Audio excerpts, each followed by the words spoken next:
Welcome back to the deep dive. I have to be honest with you, today's topic has been keeping me up at night. Oh, really? Keeping you up. Yeah, seriously. We are tackling something that feels incredibly personal to all of us.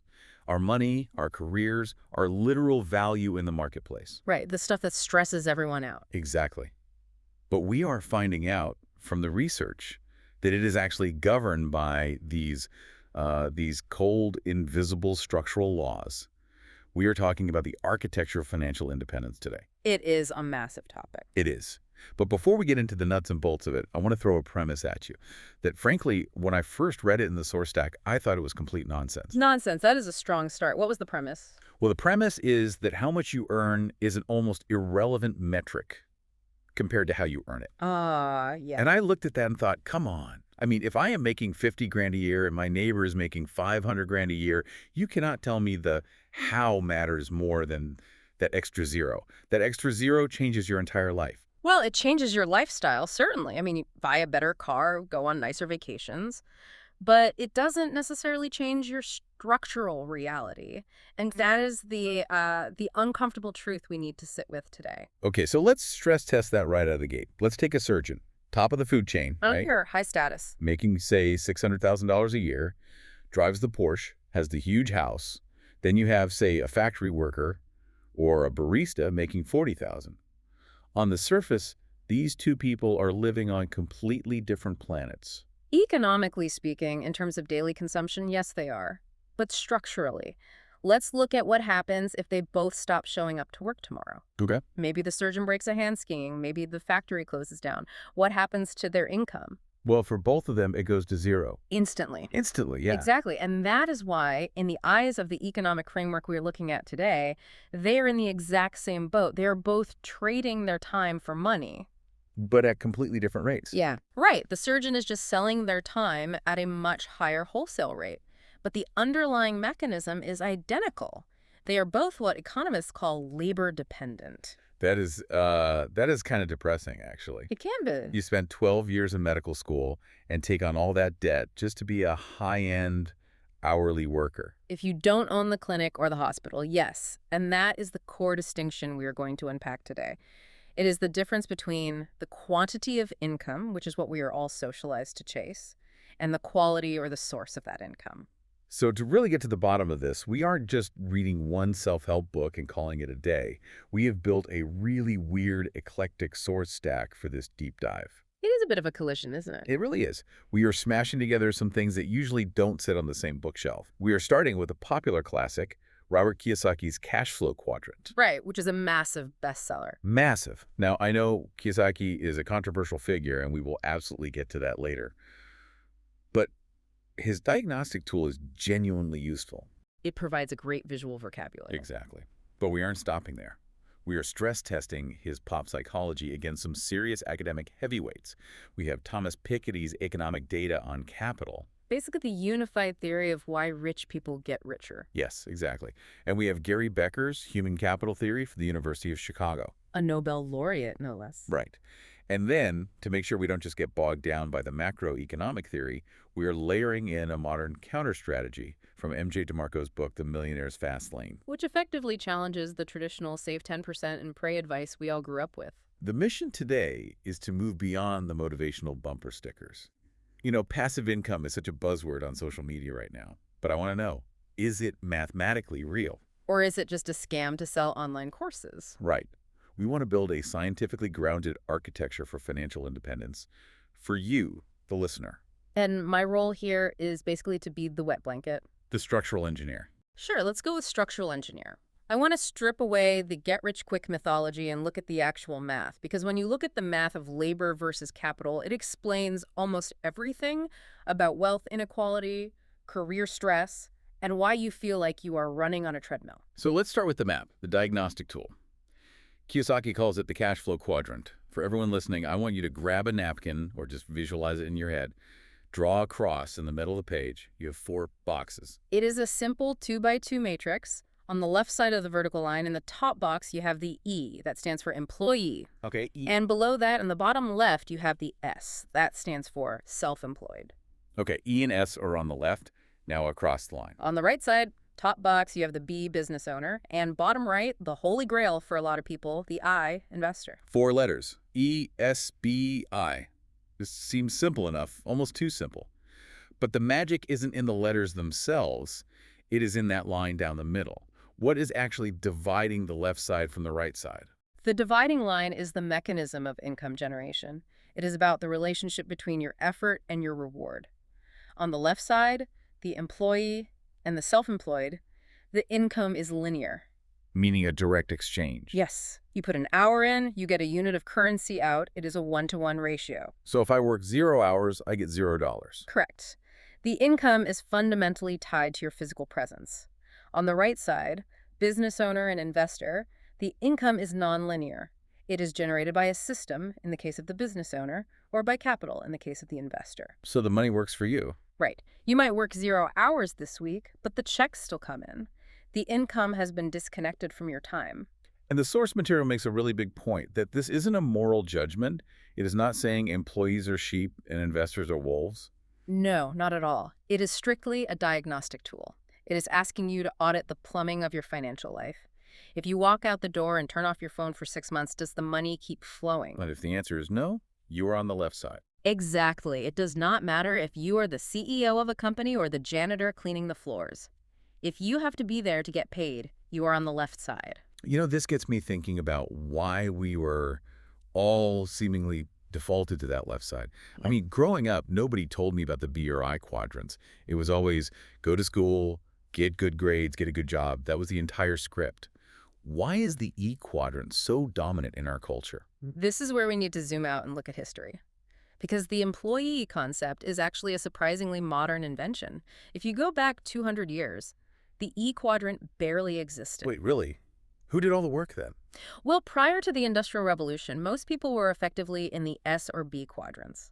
If you were a blacksmith, a farmer, a cobbler, you owned your tools, you owned your output. You sold your product directly to the village. Exactly. You didn't have a boss in the sense of a middle manager doing your annual performance review. You had customers. So we were basically a nation of freelancers.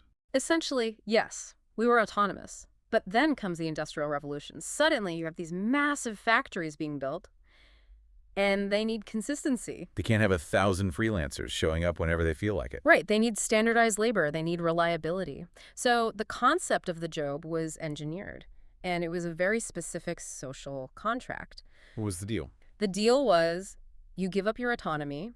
You show up when the factory whistle blows. You do exactly what we tell you to do. You don't own the product you make, but in exchange, we give you stability. And at the time, that was a pretty compelling offer. It was incredibly compelling, Really? especially compared to the volatility of being a subsistence farmer where one bad harvest means your family starves. The job offered a steady paycheck, and eventually it offered pensions, health care, paid time off. It was a massive trade. Freedom for security. Exactly. And that trade became so normalized over the generations that we forgot it was even a trade. We just think that is what life is. You turn 18, you look for a job. We built our entire education system to train people for the E quadrant. Sit in rows, follow instructions, move to the next room when the bell rings. It is literal factory training. Hey. But here's the problem, and really why we are doing this deep dive now. That 150-year-old deal, it is breaking. How so? The security part. Yes, the security side of the bargain is evaporating. Pensions are mostly gone. Lifetime employment at one company is a myth. Wages have stagnated in real terms for decades. So people are still giving up their autonomy. They're still showing up when the whistle blows, but they aren't getting the security in return. Precisely. And that is why everyone is so anxious. We are paying the price of the E quadrant, but not getting the reward anymore. Understanding the other quadrants isn't just a get-rich scheme. It is becoming a survival strategy. Now, before we move on to the traps of the left side, I want to touch on something Kiyosaki mentions that I found a bit, well, stereotypical. He talks about how different personalities gravitate toward different quadrants. Like, the employee craves security, the self-employed person is a control freak who wants to do everything themselves. It sounds like a financial horoscope. Right. I am a Virgo, so I must be an investor. Is there any truth to that? Or is it just pop psychology? Well, this is where we brought in the academic rebuttal. We looked at a meta-analysis by Zhao and Seibert from 2006. Yeah. They studied the personality traits of entrepreneurs versus managers. And they did find actual differences. They did. Yes, entrepreneurs consistently score higher on openness to experience and risk tolerance. So there is a personality type. There is a correlation. But, and this is a massive distinction, Kiyosaki treats these traits as destiny. He says he is an E because he is naturally afraid. The research suggests these are largely adaptations. Meaning you can learn to take risks. Meaning risk tolerance is like a muscle. Most successful business owners in the B quadrant started out as employees in the E quadrant. They weren't born fearless. They had to learn it. They learned the ropes, they built a safety net, they acquired skills, and then they took the leap. If you are listening to this and thinking, I am too anxious to start a business, the data says that isn't a permanent diagnosis. That is just your current state of training. I really like that. It is not DNA, it is a skill set. Yeah. Okay, let's dig into the left side, the place where 90% of us live, the E and the S. We have touched on the history, but let's talk about the trap. Why does the source material called the E quadrant structurally vulnerable? Think about the geometry of it. As an employee, you have a single source of income. You are 100% dependent on one relationship with one entity. In biology or engineering, a system with a single point of failure is considered a terrible design. If that one cable snaps, the elevator falls. Exactly. And the power dynamic is incredibly asymmetric. Your employer likely has hundreds, maybe thousands of employees. If they lose you, it is an annoyance. They post a job ad. If you lose them, it is a catastrophe for your household. We saw this vividly during the COVID-19 pandemic. I mean, that was a huge wake-up call for millions of people. It was a mass natural experiment in structural vulnerability. People who had safe jobs, who had played by all the rules for 20 years, suddenly found that their income could be turned off with a switch because of a macro event they had zero control over. The illusion of security was totally shattered. But hold on a second. I have to push back here. Our experts stack isn't just anti-job, is it? Because that feels irresponsible to tell people. Most people need jobs to survive, and surely not all jobs are traps. You are absolutely right to push back, and this is where we bring in Gary Becker and his human capital theory to correct Kiyosaki's harshness. Kiyosaki sometimes talks about a job like it is a prison sentence. Becker talks about a job like it is a university that actually pays you to attend. Explain that. How is a job a university? Becker argues that the primary value of the E quadrant, especially early in your career, isn't the salary at all. It is the human capital you acquire. Skills, networks, reputation. Exactly.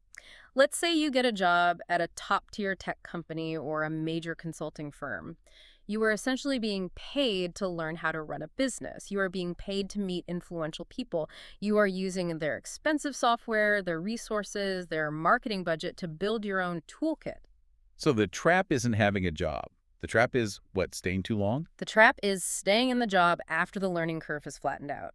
We define the rat race not as having a job, but as the state where you are no longer acquiring human capital and you are only there to service your debt or pay for your lifestyle. You're just maintaining the status quo. Right. That is when you are trapped. If you are learning, you are leveraging the E quadrant. If you are just coasting for the paycheck, the E quadrant is leveraging you. That is a really powerful distinction. Use the job, don't let the job use you. Now let's talk about the S, the self-employed, the freelancer, the consultant, the local dentist. This is usually the dream, right? I am going to fire my boss and work for myself. It is the dream of autonomy, but it comes with a very specific, very dangerous trap. Michael Gerber, in his book, The E-Myth Revisited, calls this the fatal assumption. Which is what? The assumption is that because you are highly skilled at the technical work, say you are an amazing baker, that you will naturally be good at running a business that does that technical work. But those are totally different things. Completely different skill sets. The skill of actually baking bread is maybe 1% of running a bakery. The other 99% is sourcing wholesale flour, hiring reliable staff, managing cash flow, doing local marketing, dealing with health inspectors. So the baker quits his corporate job to be free, but he ends up working 80 hours a week doing things he hates just to keep the oven on. He didn't buy freedom at all. He just bought a job. He bought a job where the boss is an absolute maniac himself. Yes. And here is the structural killer for the S quadrant. If that dentist or that baker goes on a 2-week vacation, do they get paid? No. The drill stops, the oven turns off, the money stops. That is the fragility. The income is still linearly tied to their time. The dependency has simply shifted from an external boss to the internal self. The source material calls this biologically fragile. Because your body is the bottleneck. You are betting your entire financial future on your own health and your ability to show up every single day. If you burn out or get sick, the revenue hits zero immediately. So the S quadrant feels like freedom because no one is telling you what time to arrive, but structurally, it is still a trap. You are the bottleneck. You have freedom of method, you can choose how to do the work, but you do not have freedom of time. Okay, so that is the gloomy stuff on the left side. It's fragile. Let's cross the river. Let's go to the right side, the B and the I. This is where the magic happens, supposedly. Let's start with the B, the business owner. How is this fundamentally different from the self-employed guy we just talked about? The definition of B in this framework isn't about legal status or having an LLC. It is about systems. The litmus test Kiyosaki gives is this. Can you leave your business for a year, completely disappear, no emails, no calls, and come back to find it more profitable than when you left? If I left this deep dive for a year, I'm pretty sure I would come back to a dead feed and a very angry producer. Then structurally, you are in the S quadrant, you own a job. The B quadrant is about building a machine that works without you. The classic analogy here is McDonald's. Here we go. The golden arches. Think about it. Does McDonald's hire the best chefs in the world? Definitely not. They hired teenagers. Exactly. And yet that teenager can deliver a product that tastes exactly the same in Tokyo, Paris, and New York. How is that possible? Because the system is the genius, not the person. The B quadrant is about solving problems with processes, not just throwing more people at it. Process over person. Yes. If your business relies on you being a unique genius, it cannot scale. If your business relies on a checklist that anyone with basic training can follow, you can replicate it 10,000 times. That scalability is the engine of the B quadrant. So the ultimate goal of the business owner is to make yourself useless. Ideally, yes, to make yourself obsolete from the daily operations. Because once you do that, you have liberated your time and you have created a standalone asset that can actually be sold to someone else. Which leads us nicely to the final box, the investor, the I quadrant. This is the one everyone wants. Passive income. The term passive income is pretty dangerous, though. It implies you just sit on a beach and do absolutely nothing. The source material refers to a fascinating study by Chambers, Spengers, and Steiner regarding long-term real estate returns. They looked at what it actually takes to get those supposedly passive returns. And what did they find? It is not passive. It is hidden labor. What do you mean by hidden labor? Finding the deal, vetting the tenant, negotiating with the bank, fixing the boiler at 2 a.m., managing the property manager. It is work. So the whole dream of sipping Mai Tais while the checks magically roll in is just a lie. It is an exaggeration of the reality. The I quadrant isn't no work. It is capital work. It is the work of asset allocation and management. But here is the key difference. The relationship is no longer linear. Right. You might put in 10 hours of work a month to manage a real estate portfolio that generates $500,000 a year. In the E quadrant, to get $500,000, you have to put in 3,000 hours of direct labor. It is leverage. It is the leverage. And this leads us to what is probably the most important question of this entire deep dive. Why? Why does the right side win so predictably? Is it just luck? Is it just that they work smarter? Or is there a literal law of physics at play here? This is where we bring in the heavy artillery. Thomas Piketty, French economist, wrote a massive, thick doorstopper of a book called Capital in the 21st Century. Yes. And he basically boiled the entire history of modern capitalism down to 3 symbols. R is greater than G. This is the formula that explains the modern world. It really is. Break it down for us. What is the R and what is the G? R stands for the return on capital. This is the average annual return you get from simply owning assets. Stocks, real estate, bonds, private equity. Historically, over centuries of data, this averages about 4 to 5% a year. Okay, so that is a money-making money, 4 to 5%. And what is G? G stands for economic growth, which serves as a highly accurate proxy for the growth of wages and labor income. Historically, this averages about 1 to 1.5% a year. So capital, the R, grows at 5%, and wages, the G, grow at 1%. And that gap, that seemingly small difference between 5% and 1%, is the engine of global inequality. It means that if you own assets, your wealth is naturally automatically pulling away from the people who only own their labor. Let's put some flesh on that bone. Give me a concrete example so we can really see it. Okay, let's look at 2 hypothetical people. Meet Alice and Bob. Bob is a superstar employee. He works incredibly hard, stays late, and gets a 2% raise every single year, which beats the average G. He saves a little bit, but mostly he lives on his salary. Okay, Bob is grinding. What about Alice? Alice does not work. She inherited a portfolio of assets worth $1 million. She gets a 5% return on that capital every year. Okay, I see where this is going. In year one, Bob gets his salary. Alice gets $50,000 without lifting a single finger. But here is the kicker, the compounding effect. Alice reinvests that $50,000. Now she has $1.05 million. Next year, she earns 5% on that larger number. It snowballs. It compounds. Bob's raise, it barely keeps up with inflation. He is working harder just to buy the same groceries. So Bob is running on a treadmill that is set to 1 mile per hour, and Alice is on a rocket ship that is constantly accelerating. Exactly. Over 20 or 30 years, the gap becomes an ocean. Alice's wealth doubles, triples, quadruples, purely through the mechanism of compounding capital. Bob's wealth stays relatively flat because his G is capped. He cannot physically work 25 hours a day. He hits a biological ceiling. Capital has no ceiling. That is the structural reality. R eats G for breakfast. It does, and we have to be clear, this isn't a conspiracy, it is just math, it is how the system functions. But to make matters worse, for the left side of the quadrant, the government adds a layer to this that makes it even more stark. You are talking about the tax code. The tax code. In almost every jurisdiction, the US, the UK, across Europe, income derived from labor, salaries, is taxed at the absolute highest rates. Income derived from capital, like capital gains and dividends, is taxed at lower rates, in some cases significantly lower. Now that always feels deeply unfair to people. Why does the billionaire pay a lower effective tax rate than his secretary? Warren Buffett famously pointed that out. It feels unfair, morally, without a doubt. But we are looking at it structurally. We need to understand the structural incentive. Governments are terrified of two main things: high unemployment and a stagnant economy. And who solves those two specific problems for the government? Business owners and investors. Right. They are the ones providing the capital that builds the factories, funds the research, and starts the companies that hire people. So the government basically says, if you take the personal risk to start a business or invest capital, we will reward you with a tax break to incentivize that behavior. And if you are an employee? If you are an employee, you aren't taking that financial risk, so you pay full price on your taxes. So the tax code is basically a giant incentives chart. The government is pointing a huge neon arrow and saying, please go to the right side of the quadrant. Exactly. They are practically begging you to move to the B and I quadrants. But, and here's the tragedy, most of us simply don't do it. Why not?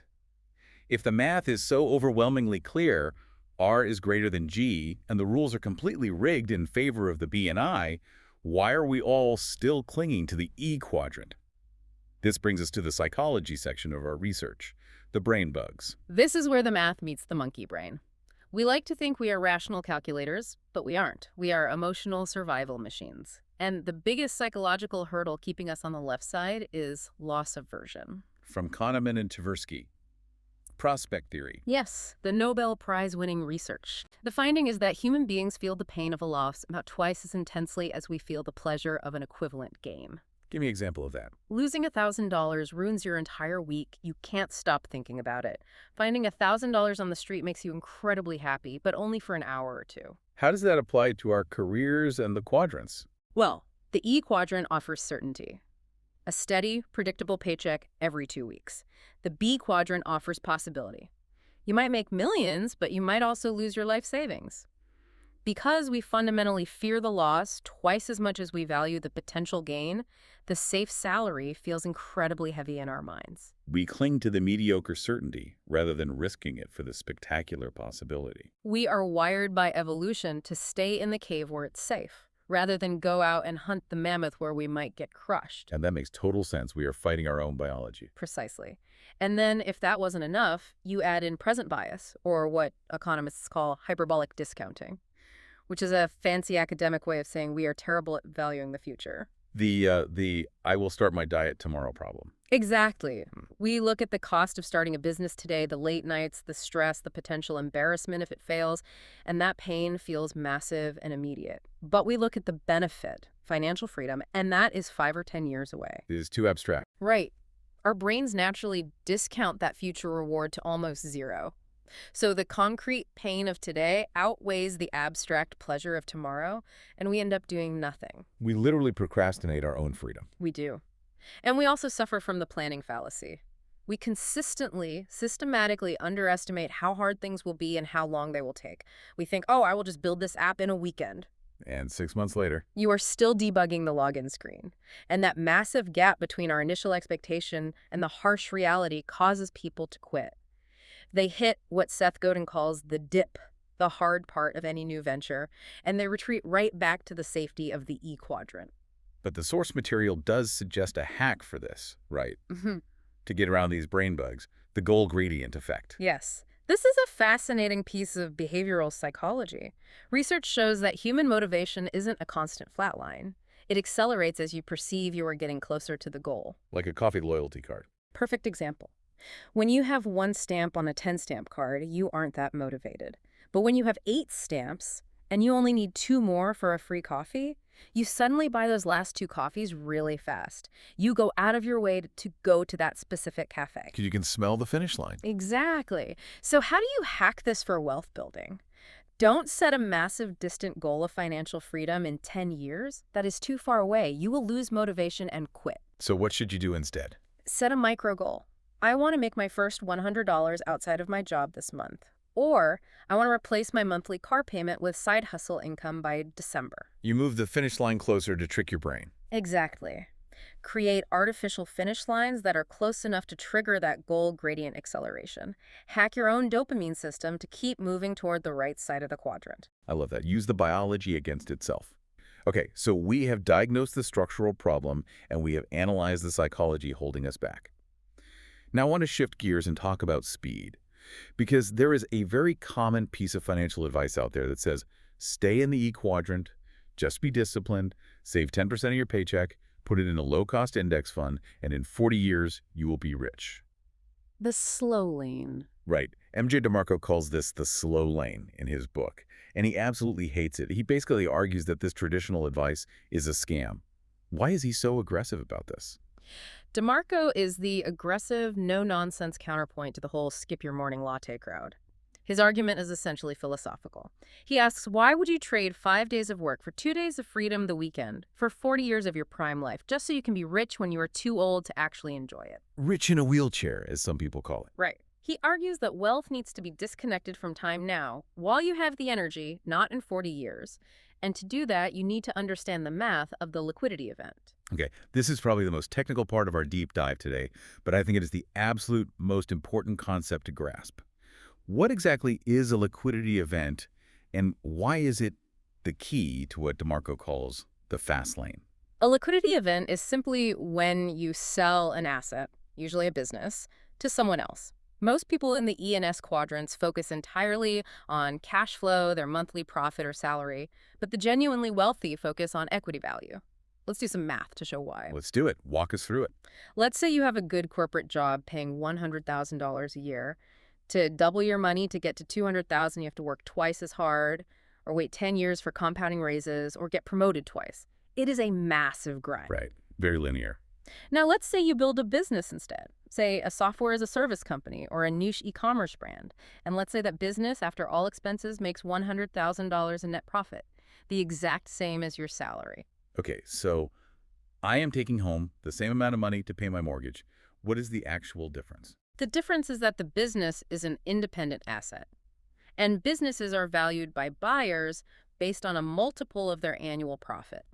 In the software world, for example, a growing business might easily sell for a 5 times multiple or even a 10 times multiple of earnings. Meaning, if I decide to sell it, I don't just get this year's profit. You get 5 to 10 years of profit upfront, paid in a single check. If your business makes $100,000 profit and you sell it for a 6 times multiple, you get a check for $600,000 today. You just time traveled. Exactly. That is the fast lane. You just compress 6 years of grinding work into one single transaction. And let's scale it up. If you can grow that annual profit to $1 million and sell for a 6 times multiple. That is $6 million. That is literally a lifetime of E-quadrant wages generated in one afternoon at a lawyer's office. That is exactly how the super wealthy are made. Not by diligently saving 10% of a salary and clipping coupons, but by building a system, increasing its intrinsic value, and then exiting via a liquidity event. It is literally the only mathematical way to beat the constraints of time. But DeMarco warns us, and this is crucial, you can't just start a neighborhood lemonade stand or a basic blog and expect a 10 times multiple from a buyer. No, absolutely not. He has his rules, what he calls commandments, for a business to actually qualify for the fast lane. The two biggest ones we need to understand are entry and scale. Let's start with entry. The commandment of entry states very simply, if it is easy to do, it is not worth doing. Meaning, if I can start this business in a weekend by filling out an online form. Then so can everyone else in the world. And that flood of competition will eventually drive your profit margins down to absolute zero. You need barriers to entry. You need to solve a genuinely hard problem, write complex code, secure patents, build a difficult supply chain. Hard as the moat. Yeah. And what about scale? The commandment of scale states, to make millions, you must impact millions. If you are a local massage therapist, you can only physically help one person at a time. Your income is mathematically capped by the hours in a day. Right, you hit a ceiling. But if you invent a revolutionary new massage chair device, you can manufacture it and sell it to 1 million people worldwide. It goes right back to the fundamental difference between a job and an asset. Hmm. A job serves one person, your boss. An asset serves the entire market. Correct. The magnitude of the problem you solve dictates the magnitude of the wealth you generate. Now, DeMarco wrote his book quite a while ago, and the world has changed rapidly since then. We have the modern internet, artificial intelligence, remote work. How does this whole framework fit into what economists call the intangible economy? This is the necessary modern update to the theory. We reference the book Capitalism Without Capital by Haskell and Westlake. They argue convincingly that the very nature of what constitutes an asset has fundamentally changed. Yes. Well, it used to be physical things, factories, delivery trucks, heavy machinery, land. Now, the most valuable assets on Earth are intangible. It is code, algorithms, brand equity, data networks. And this creates a really weird hybrid situation for the quadrants, doesn't it? Yeah. Take a modern software developer who writes an iPhone app by themselves in their basement. They look exactly like an S, a self-employed person. They're working completely alone. But they are actually building an I-quadrant asset. This is the absolute magic of the digital age. It is a concept called zero marginal cost. Explain zero marginal cost for us. Think about a traditional physical business. If Ford wants to sell one additional car, they have to buy more steel, more rubber, more glass, and pay a worker to assemble it. It costs real money to make the second unit. Right. If a software developer wants to sell one more copy of their app or a creator wants to sell one more copy of an ebook, what does it cost them? Nothing. It is just copy and paste. Virtually zero. That means the profit margins on digital assets are astronomical compared to physical businesses. This allows for wealth accumulation at a speed that even the Industrial Revolution barons couldn't possibly dream of. You can literally scale a product to 1 million users with a team of 5 people. So the fast lane has effectively gotten much faster. Much faster and much more accessible if you have the technical skills. But we have to issue a warning here because there is a massive trap in the modern digital economy too. The gig economy. Ah, yes. Uber, DoorDash, TaskRabbit. We call this platform capitalism. On the surface, it is marketed as the ultimate freedom. An Uber driver looks like they are in the S quadrant. They have no manager, they choose their own hours, they use their own car. But structurally, what are they really? Well, they don't set the price of the ride. They don't own the customer list. Yeah. They have no control over the algorithm that feeds them work. Exactly. Economists call this dependent self-employment. They have absorbed all the insecurity and risk of the entrepreneur, like no guaranteed pay and paying their own expenses, with none of the control or upside of the business owner. It is structurally the worst of both worlds. So if you are driving for Uber, you are definitely not building an asset. You are just renting out your depreciating car and your time. You are structurally stuck. You are feeding someone else's asset. You are the raw labor fuel for Uber's massive B quadrant machine. You are their G while they collect the R. Ouch. That is a really harsh reality check. And speaking of reality checks, we need to do one more major one before we wrap up today, because we have spent an hour making this sound, well, logical. Almost easy. Just build an asset. Just exit for a 6 times multiple. But if it were genuinely that easy, everyone would be a millionaire. Right. We have to talk about survivorship bias. The silent graveyard of failed ideas. Exactly. We look at Elon Musk or the guy who sold his app to Google for $50 million and we say, I can do that. We don't see the 10,000 other people who tried the exact same thing, worked just as hard, and went totally bankrupt. The source material cites Scott Shane's data on this. Half of all new businesses fail completely within 5 years. And this stat from the research really blew my mind. The median entrepreneur actually earns less than the median employee. Yes, if you take the statistical average, it looks high because billionaires like Jeff Bezos drag the average way up. But the median, the typical guy right in the middle, is often grinding 80 hours a week for less than minimum wage when you factor in the hours. The risk is very real. The E quadrant has a low ceiling, but it has a high floor. The B quadrant has an infinite ceiling, but the floor is literal lava. And we also have to acknowledge what researchers call the starting line problem. It is really easy to say bootstrap a business, but it is incredibly hard to do that if you can't pay your rent next week. Structural barriers are very real. We looked at Raj Chetty's research on intergenerational mobility. The data shows that your childhood zip code and your parents' income are massive, unavoidable predictors of your eventual success. It takes money to make money. The I quadrant is completely closed to you if you have zero capital to invest. The B quadrant is incredibly hard to survive if you have no financial runway to get through the lean first years. So we shouldn't be naive about this. Moving to the right side isn't just about having the right mindset or reading the right book. It is about resources. It is about both. Having the resources makes it infinitely easier, but understanding the map helps you navigate, even if you are starting from a structural disadvantage. You have to know the rules of the game to have any chance of winning it. And lastly, a quick word on the architect of the quadrant himself, Robert Kiyosaki. The source material we reviewed is actually pretty brutal on him as an individual. Yes, there is the corporate bankruptcy, the involvement with multi-level marketing schemes, and some very questionable specific financial advice over the years. So how do we reconcile that with using his framework today? We have to firmly separate the message from the messenger. Kiyosaki, the financial guru, is, well, highly problematic. But the cash flow quadrant, the diagnostic tool itself, it is structurally very sound. It perfectly aligns with Piketty's macroeconomics.